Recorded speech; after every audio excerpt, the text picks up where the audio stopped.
Danes are very happy with the system they have, and they're very worried about it changing. I'm joined by reporter Josh Coe. He's in Denmark, in the city of Aarhus, and mostly focuses on the intersection in Europe of politics and culture. One thing that has caught his attention lately are the so-called parallel societies in Denmark. So we're talking communities in mostly immigrant neighborhoods where the government claims residents do not adhere to quote-unquote Danish values. So we're going to find out more about what the concern is on both sides of this debate. Josh, thanks very much for being here.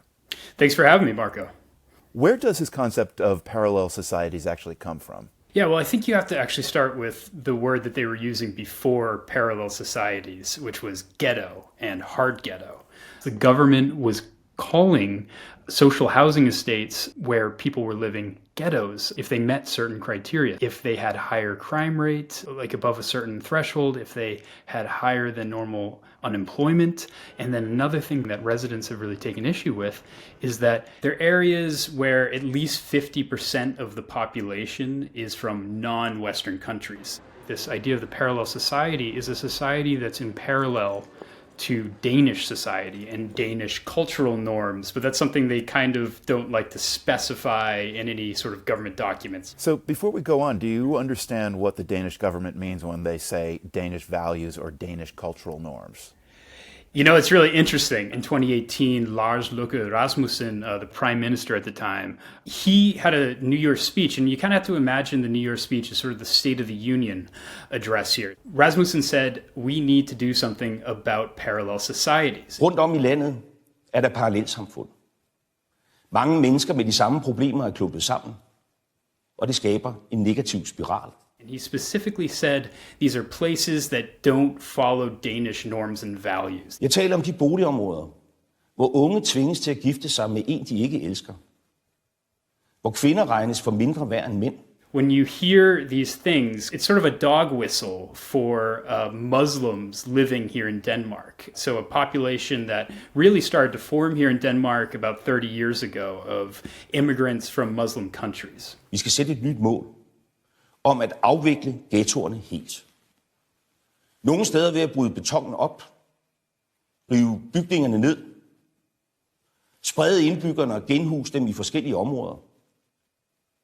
Andre steder ved at tage en klar styring af, hvem der flytter ind. Yeah, I was just about to ask, so who lives in these neighborhoods that the Danish government is kind of looking at as parallel societies? Like, what are their countries of origin, and how long have they been there?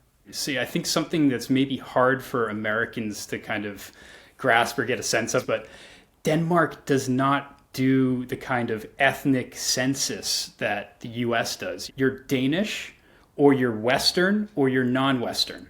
And really only up until the past 5 years have they broken it down any further into MENAPT. So you have Western immigrants, and then you have non-Western immigrants. But within the non-Western immigrants category, they've actually gone further to look at people who are from the Middle East, North Africa, Somalia, and also the Palestinian territories, Pakistan, Afghanistan, not Israel, but countries that I think are pretty fair to say, and a lot of critics will point to, are Muslim majority countries. And that seems to be the concern and the criticism of these parallel societies, that they're really going after places where there's a predominantly Muslim population. So that's interesting, and that's certainly reveals like what the Danish government is looking at. But it occurs to me that here in the United States, we've got Little Italy, we've got Chinatown. Here in San Diego, there's Little Baghdad.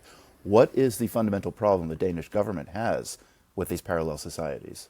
I think it's twofold. So one, when you talk about these areas like Little Italy and Chinatown, things like this, they are places where people kind of gradually came together from very distinct cultural backgrounds. It's predominantly people who speak the same language and, might have a network that's really based around the country that they're from. These areas in Denmark are a little bit more diverse, and that's where this kind of second aspect comes in. So the areas that the government is targeting are funded through the government through these non-profit housing areas, which you can just kind of call social housing. That's the best equivalent. But basically, the government's argument is that these are areas where people are offered cheap housing. I'm living in social housing right now. It's amazing. I'm paying $350 a month for a really nice spot 10 minutes from downtown. And about a fifth of the population in Denmark lives in social housing. So I think it's really important to understand that, it's not just people who are from the Middle East or from these very specific countries that they might be targeting, but it's where the density is greatest. So Josh, it's interesting. You actually live in Aarhus, as I said, which is home to what's regarded one place of Aarhus as the poorest neighborhood in all of Denmark. So the measures taken by the Danish government in places like Aarhus, in this neighborhood, that sounds really aggressive and discriminatory. How are these measures perceived among the majority of Danes? Yeah, so there's this part of Aarhus called Gellerupparken, and it's this area that's kind of almost on the periphery of town, and it's home to one of these social housing complexes. It's considered the largest social housing estate just in terms of one monolithic social housing state in the country. And it's also has some, serious issues of poverty where it's, gotten this reputation as a ghetto. It does have a lot of crime, and it's kind of the part of town where people might say you might not want to go at night, or at least that used to be the case. And when you go there now, you see demolished buildings, blocks and blocks of what used to be the social housing just in rubble. And essentially, people there are fighting to stay in these homes. But meanwhile, if you come downtown, people, if you talk to them, they're quite happy with the idea. I think if you generally talk to a Dane, and remember, 15% of the population might be from an immigrant background, but this is a fairly homogenous country. So people have a lot of consensus around things like this. The parties that are dominant here are centrist parties. Even the center-left party of the prime minister is hard on immigration. So I think it's important to kind of note that people don't see that much of a problem with the idea of tearing down these buildings. If the idea behind tearing down the buildings is really to allow for integration. But I think they forget how that might impact people who are actually on the other side of this. Yeah, and what about the people who are on the other side of these policies, the people who are being, the people for whom their neighborhoods are being targeted? Right after this parallel society law was put in place in 2018 and it kind of came into force, the national broadcaster, DR, they created a reality TV show called 180 Days in the Ghetto.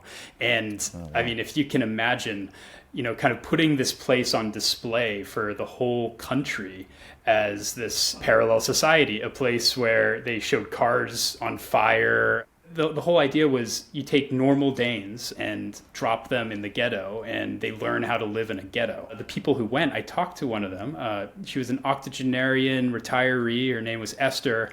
She was one of the people on this show, and Esther loved it. She was just so enamored with being exposed to so many different people from so many different walks of life. She's become an activist in the community and decided to move there full time. Her only problem was that the housing that she kept trying to find there to live as a retiree was being demolished by the government, right? I spoke to somebody living there, Esedine. This man, he came from Lebanon during the Civil War in the 1980s. He's built a life for himself here. He's learned Danish. He's become a citizen. He has children here. And he is being affected by this to the point where, basically all of his neighbors have been forced or pressured to leave out of his housing block. So somebody like him, does he oppose this law? Absolutely. He is basically put his foot down and said, I'm not leaving. You cannot demolish this building while I'm still living here. And he's watching this court case that's been going through the courts in Denmark and now to the European Court of Justice, where people are saying this is discriminatory. They are targeting people like him who are Muslims, who are living in Denmark, and they can't help but feel that, this whole idea of targeting a neighborhood because 50% of the residents are from non-Western countries is maybe targeting them because they're predominantly Muslim residents there. Traditionally, Denmark has been viewed as a fairly progressive country. Is something changing there? people do have this perception, right? I mean, when you think of Denmark, you might think of, Lego and maybe Hans Christian Andersen in the Little Mermaid. They love to point this out.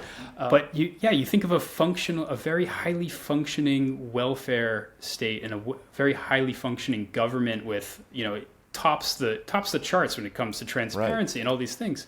And I think what this actually speaks to, Marco, is that Danes are very happy with the system they have, and they're very worried about it changing. And I think that's something that has been building over the past 30 years as you see more and more immigrants coming to the country.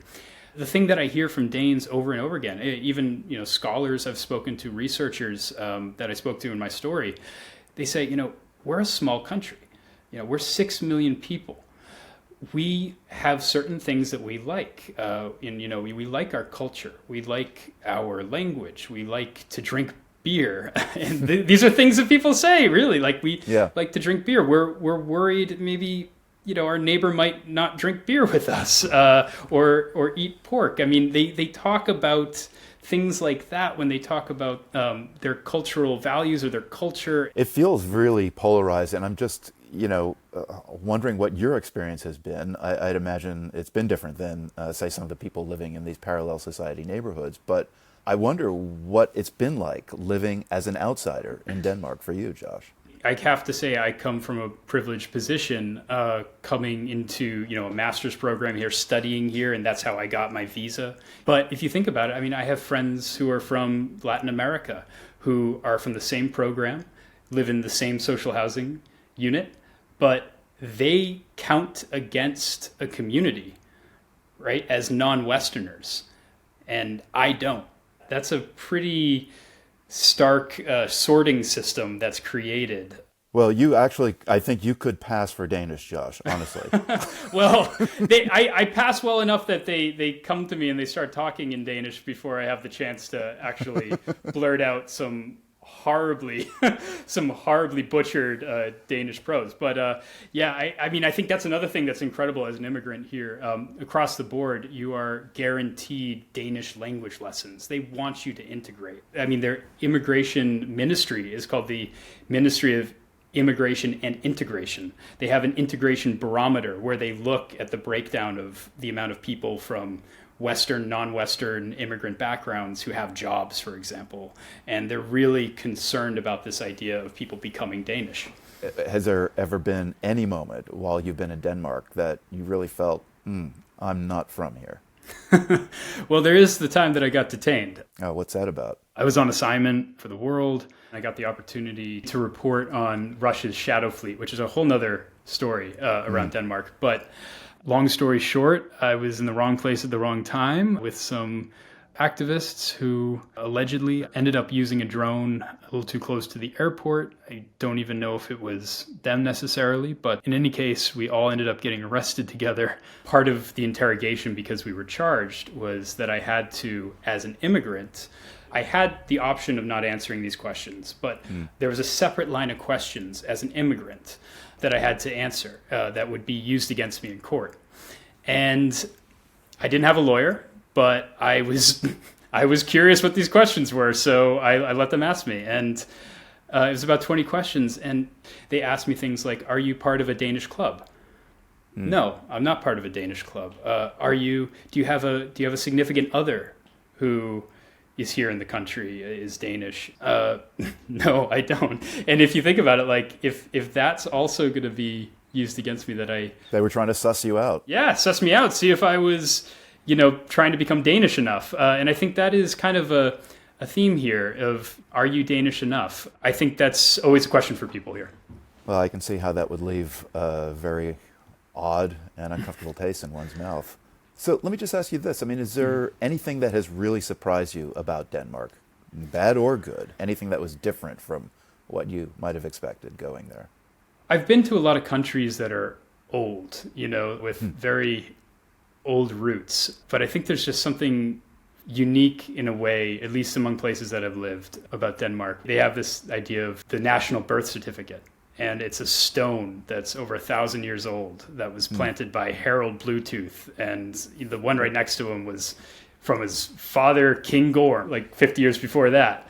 I think being so attached to your land like that, the surprising amount of kind of subtle nationalism that I think people feel. I think Danes will always say, we're not nationalists, but there's something when you take your flag, which is one of the oldest continuously used flags in the world. They will wave that when you come home at the airport. They put it everywhere on your birthday. Your birthday is associated with the flag, and the flag is associated with your birthday. So I think there's this real feeling that, this has always been Denmark to people as long as their family can remember. And that kind of surprised me, this sort of sense of identity in Denmark being so strong and kind of, homogenous in a way. Yeah, surprising, and yet it really does seem to help us understand that deep history and how it connects to this current kind of nationalism, if you will. It's really kind of interesting. Absolutely. The world's Josh Coe in Aarhus, Denmark. Thanks very much for this. Great conversation. Thanks for having me, or as they say, mange tak. I'm working on my Danish. Well, if you want to learn more about what our reporters cover and experience on the job in the field, subscribe to our YouTube channel. We have more conversations with reporters like this one we just had with Josh, as well as other international stories from around the globe. And let us know in the comments if you have any more questions for Josh. We'll see you next time.